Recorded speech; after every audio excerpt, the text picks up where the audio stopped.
Steve was formerly of the House, representing his district down in the House district down in Brookfield. Now he's a senator. So, Steve, real quick, are you noticing any difference in the few months that you've been? Well, no, is it a few months now, or is it just a week? I would describe it as months or weeks. A month and change. So, yeah. Are you noticing any meaningful difference in terms of process and how this all works with the Senate and the House? Knowing too that in the House there's 151 seats, and in the Senate there's 36, and in the Senate, unlike the House, there's a proper supermajority in one party, so which would be the Democrat Party. So I just want to know if you're noticing any difference from a legislative standpoint with the two houses.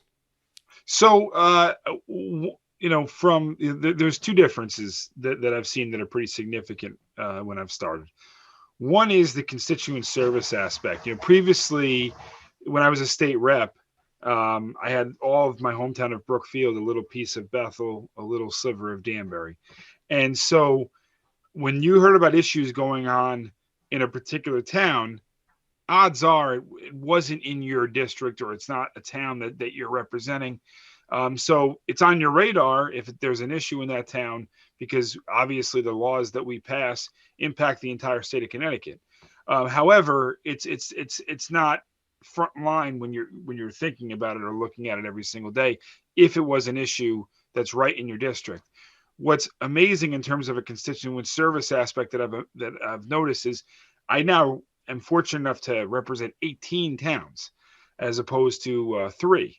So when you hear about an issue, whether it be roadway issues or fiscal issues or municipal issues or whatever the case may be, on the news or reading about it in the paper, very often it is a town that I represent. So trying to keep so many of those important constituent issues right on the front of my radar in terms of helping address them or focusing on them in Hartford is one aspect that right away that I've noticed is a significant difference between the House and the Senate, because you're going from representing 18 towns as opposed to 3 previously.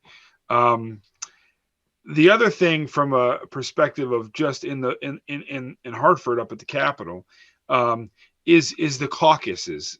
As you know, both parties will caucus, Republican and Democrat, and obviously, as you know, I'm a Republican, so I caucus with the Republicans. I am used to the caucuses in the House of Representatives where there is almost 60 members. So it's a lot of members in this very big room, and sometimes it's kind of controlled chaos. You have folks grabbing a seltzer from the refrigerator, or people sitting on couches or chairs or standing, and other people are focusing on other bills in the corner. And whereas the Senate, it seems much more formal. It's only 12 Republican senators, so it's only 12 of us. And the first caucus was where I really noticed it. I never really had thought about it until I went up there for the first caucus. And it's 12 people, almost like a family dinner table. You kind of sit down, and it's a long table. It's very formal. Most of the time you sit in the same exact seat you always sit in during these caucuses.